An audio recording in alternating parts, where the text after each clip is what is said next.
बिस्मिल्लाहिर्रहमानिर्रहीम इय्याका नअबुदु व इय्याका नस्तईन। स्टूडेंट्स, हमारा चैप्टर नंबर 5 चल रहा है और हमारा आज का टॉपिक है एंगुलर मोमेंटम। अब जो मोमेंटम है अकेला, इसके मुतालिक तो आप जानते हैं कि मोमेंटम क्या होता है। मोमेंटम होता है जी product of mass and velocity, जो है ये मोमेंटम कहलाता है। ये आप चैप्टर नंबर 3 में इसकी डेफिनेशन पढ़ के आए हैं। लेकिन यहाँ पे जो एंगुलर मोमेंटम है वो क्या होगा? एंगुलर जो मोमेंटम है इसके फार्मूले से आप समझें। एक तो एंगुलर मोमेंटम है, हमारे पास जो है मोमेंटम आएगा यानी कि लीनियर मोमेंटम आएगा, और आर जो है यहाँ पे हमारे पास होगा पोजीशन वेक्टर, ठीक है ना, जो हम उसके एक्सिस ऑफ रोटेशन से लेंगे। तो क्या तारीफ होगी एंगुलर मोमेंटम की?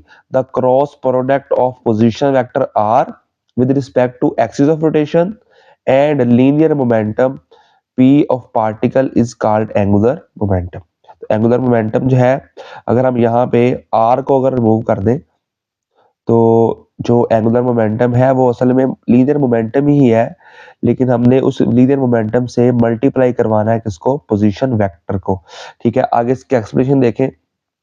हमने फर्ज कर लेना है कि हमारे पास एक बॉडी है जिसका मास m है और वो रोटेट कर रही है सर्कुलर पाथ के अंदर विद वेलोसिटी v, और विद लीनियर जो है मोमेंटम है उसका p है। तो यहाँ पे देखें, ये हमारे पास है जी बॉडी, ये p पार्टिकल है, ये वाला, ये इसको मूव कर रहा है सर्कुलर पाथ में, यहाँ पे एंगल बन रहा है थीटा। हम क्या करेंगे, इस p को जो है वो रिजोल्व कर देंगे दो कंपोनेंट में, एक बन जाएगा ये p जो है ना पार्टिकल, इसका पोजीशन वेक्टर होगा ओरिजिन से, सारी बात है वो r होगा। तो हम इसको रिजोल्व कर देंगे दो कंपोनेंट में, एक इसका बनेगा r साइन थीटा, एक इसका बनेगा r cos theta, r sine theta और r cos थीटा। तो हम यहाँ पे देखें, हम जो है वो इस p जो है मोमेंटम, इसके साथ जो हम इस कंपोनेंट लेंगे वो r साइन थीटा वाला लेंगे, क्योंकि हमने टार्क में भी पढ़ा हुआ है कि हम जो है वो परपेंडिकुलर कंपोनेंट लेते हैं। हम जो हॉरिजॉन्टल कंपोनेंट है उसको नेग्लेक्ट कर देंगे, हम इसका कौन सा कंपोनेंट लेंगे? परपेंडिकुलर कंपोनेंट, क्योंकि इसमें टार्क भी प्रोड्यूस होगा। कल हमने टार्क के मतलब क्यों पढ़ा था, जिसे मोमेंट ऑफ इनर्शिया का नाम दिया था। तो यहाँ पे हम लेंगे जी कौन सा component? r sine theta into p, तो ये बन जाएगा आर पी साइन थीटा। तो L is equal to r P sine theta, n unit vector के साथ इसका लिख लेंगे, तो इसको हम लिख सकते हैं जी r क्रॉस p। तो अगर हमारे पास यहाँ पे थीटा 90 हो तो हम यहाँ पे जो थीटा है वो 90 भी पुट कर सकते हैं। थीटा हमने यहाँ पे 90 ही लेना है। अब इसके बाद दोबारा इसको लिख सकते हैं R P sine theta, L आ जाएगा आर पी साइन थीटा। तो एल इज इक्वल टू यहाँ पे हम थीटा अगर 90 पुट कर दें तो साइन 90 क्या होता है? 1। तो साइन 90 यहाँ से 1 हो जाएगा जी। तो एल आ जाएगा आर पी के बराबर, ठीक है। पी किसके बराबर होता है? एम वी के। तो पी एम वी के बराबर आ गया तो बन जाएगा एम वी आर। तो एल किसके बराबर आ गया? एम वी आर के, ठीक है। तो इसका दूसरा फार्मूला है अपना एंगुलर मोमेंटम का। यूनिट देखिए इसका क्या होगा, यूनिट निकलता है फार्मूलों से। तो यूनिट निकालेंगे, जिसका मास का यूनिट क्या होता है? किलोग्राम, और वेलोसिटी का मीटर पर सेकंड, और रेडियस का या पोजीशन वेक्टर का मीटर। तो क्या बनेगा? किलोग्राम मीटर, मीटर क्या बन जाएगा? स्क्वायर पर सेकंड। इसकी जो डायमेंशन है वो हम लिख सकते हैं, मास की क्या होती है? Capital M. वेलोसिटी की जो है यहाँ पे हमारे पास, हम इसकी डायमेंशन निकाल रहे थे, एम जो है मास है, इस कैपिटल एम आ जाएगी, वेलोसिटी की होती है एल टी माइनस 1, और आर जो है हमें यहाँ पे आ जाएगा एल। तो एल का स्क्वायर बन जाएगा तो टी माइनस 2 हो जाएगा, ठीक है। तो ये हमारे पास इसकी डायमेंशन हो जाएगी। इसके बाद ये जो है ये एक वेक्टर क्वांटिटी है, ठीक है ना। और अगर ये वेक्टर क्वांटिटी तो इसकी डायरेक्शन जो है वो निकलेगी इसकी मदद से, जो इसकी डायरेक्शन है वो हम निकालते हैं राइट हैंड रूल से।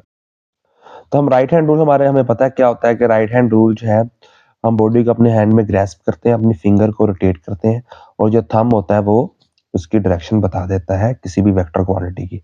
तो देखिए यहाँ पे आगे प्रूव आ गया कि 1 किलोग्राम मीटर स्क्वायर पर सेकंड जो है वो बराबर होता है जॉल सेकंड के। तो यहाँ पे देखें जी, हम इसकी राइट हैंड साइड ले लें जॉल सेकंड, और लेफ्ट प्रूव कर देंगे जॉल सेकंड। जॉल की जगह क्या आ जाएगा? जॉल क्या होता है? न्यूटन मीटर, और सेकंड वैसे साथ आ जाएगा। न्यूटन किसके बराबर होता है? किलोग्राम मीटर पर सेकंड स्क्वायर के।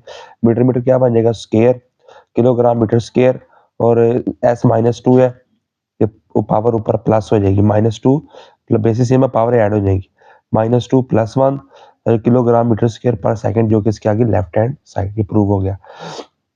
अब आप देखें एंगुलर मोमेंटम आप निकाल सकते हैं मूविंग बॉडी का सर्कुलर पाथ के अंदर भी। तो यहाँ पे आप देखें ये पिछला फार्मूला ये आपने प्रूव किया था, एल बराबर होता है mvr के। तो यहाँ पे हमारे पास जो है L is equal to mvr, यहाँ पे हम v पुट कर सकते हैं आर ओमेगा, हमें पता है इस बात का v आर ओमेगा के बराबर होता है।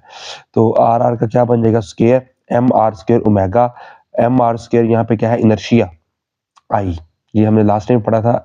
एम आर स्केयर यहाँ पे क्या होता है इनर्शिया, तो एल बराबर आ जाएगा आई ओमेगा के। तो अगर वो तरीफ आपको मुश्किल होती है आप ये भी कर सकते हैं कि जो एंगुलर मोमेंटम है ये दो चीजों का प्रोडक्ट है, आई यहाँ पे क्या मोमेंट ऑफ इनर्शिया और डब्ल्यू क्या यहाँ पे एंगुलर वेलोसिटी। क्या तरीफ होगी इसकी, the product of moment of inertia and angular velocity of body is also called angular momentum. चलिए इसके बाद जो है ना वो हम एंगुलर मोमेंटम निकालेंगे ऑफ रिजिड बॉडी का, A M O R B का मतलब है angular momentum of rigid body. तो हमने क्या करना है, हमने कंसीडर करना है हमारे पास एक बॉडी है रिजिड बॉडी जो एन नंबर ऑफ पार्टिकल्स के ऊपर कंसिस्ट कर रही है। देखें एन नंबर ऑफ पार्टिकल्स हैं इसके अंदर, तो हमने इसका जो है वो निकालना है एंगुलर मोमेंटम। तो देखिए हम जानते हैं कि एल किसके बराबर होता है एम आर स्क्वायर ओमेगा के, ठीक है ना, ये पीछे हमने अभी प्रूव किया। तो हम फर्स्ट का लिखेंगे, फर्स्ट का लिखेंगे जी एंगुलर मोमेंटम क्या आएगा, फर्स्ट पार्टिकल का L1 M1 R1 का स्क्वायर ओमेगा, ओमेगा कांस्टेंट रखें। सेकंड का लिखेंगे M2 R2 square omega, third का भी इस तरह लिखेंगे M3 R3 स्क्वायर ओमेगा। तो सोन हम जाएंगे आखिर तक Ln is equal to Mn Rn square omega. तो हम इसको टोटल कर देंगे L1 plus L2 plus so on Ln, हम L1 की वैल्यू पुट करेंगे, L2 की वैल्यू पुट करेंगे, सोन Ln की वैल्यू पुट करेंगे। यहाँ से कॉमन क्या आ रहा है, पूरी यहाँ से वैल्यू से जो चीज कॉमन आ रही है वो है ओमेगा, ओमेगा यहाँ से कॉमन आ जाएगा। तो फिर हमारे पास जो है ये वाली जो सारी चीज है इसको हम एक सिंबल में लिख सकते हैं समीशन में, सिग्मा आई 1 से लेके एन तक m i r i square omega, और ये बराबर होती है आई के।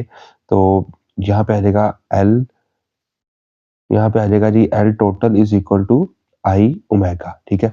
तो मतलब ये भी आई ओमेगा के बराबर है। इसके बाद जो है ना एंगुलर मोमेंटम जो है इसकी दो टाइप्स होती है, एक हमारे पास जो है वो होता है स्पिन एंगुलर मोमेंटम, एक होता है ऑर्बिटल एंगुलर मोमेंटम।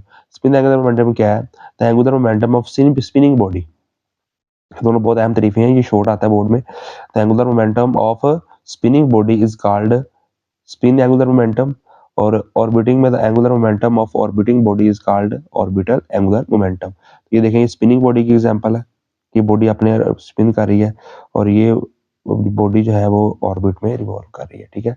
तो ये था जी आपका आज का लेक्चर, जिसमें आपने जो है वो एंगुलर मोमेंटम के मतलब सीखा है कि एंगुलर मोमेंटम जो है वो क्या होता है। और ये सारे ही शॉर्ट है, ये लॉन्ग क्वेश्चन नहीं है, शॉर्ट क्वेश्चन है, ठीक है। तो इसके नोट्स बना लें, बाकी जो है हम नेक्स्ट वीडियो मिलेंगे। Thank you, Allah Hafiz.